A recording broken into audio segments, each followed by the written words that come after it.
Okay, so I am going to give you a couple little tips and tricks about doing these scale cups, just to get more depth to them, because, I mean, you just spent all this time putting all these beautiful cardstock scales on, whether they are mermaid or dragon or pineapple. Pretty much you spend all the time putting the scales on, so you want to be able to give it that nice definition of having a little bit more depth to it, and that's what the mica is going to do for you.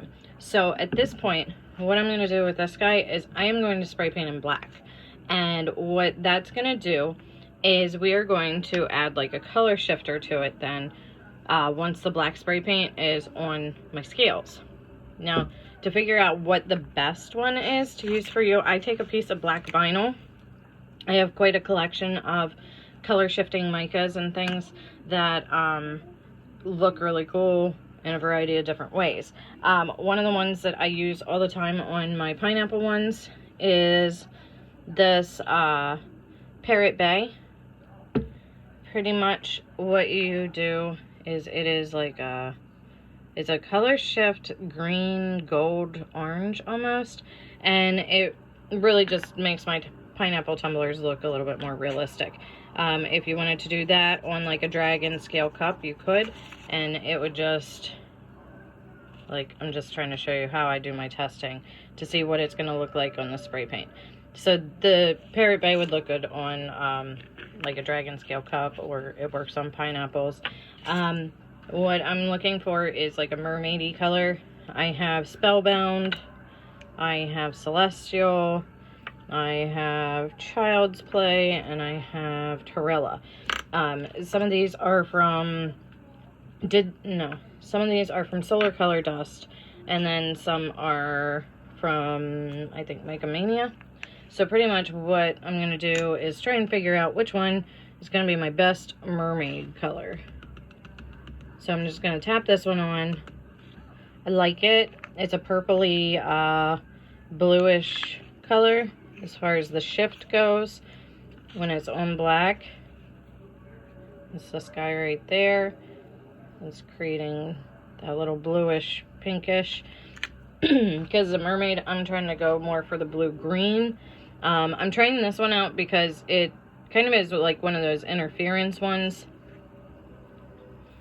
And again, I'm just taking a little bit out of the lid and just putting it on here so I can see what it's going to look like, to see which one's going to be the best. So that's that one. Let me try and keep these slightly in order. And this is Child's Play. I about half think this one might be from Woody's Goodies, but I'm not sure. I don't have great labeling on all these. That one's really, really pretty. It's like super intense blue-purple. Let me show you that one. The Celestial I like the most so far because it gets like, sorry, I'm having troubles here with my lid. Because it has more of a shimmer to it. This one has more of the color shift of just, it's kind of like a bluish green. And then this one is Terella, which is another Chromex, which is similar to the Spellbound, but I think this one might be more blue-green. So, you have to decide which one. And I'm going to go ahead and spray paint my cup, and then I'll show you which one I picked. It's either going to be Terella or the Celestial, I think. Because Terella's got some really cool shifts. I don't know. We'll see. Okay, stand by. Okay, so I have it all spray painted black now.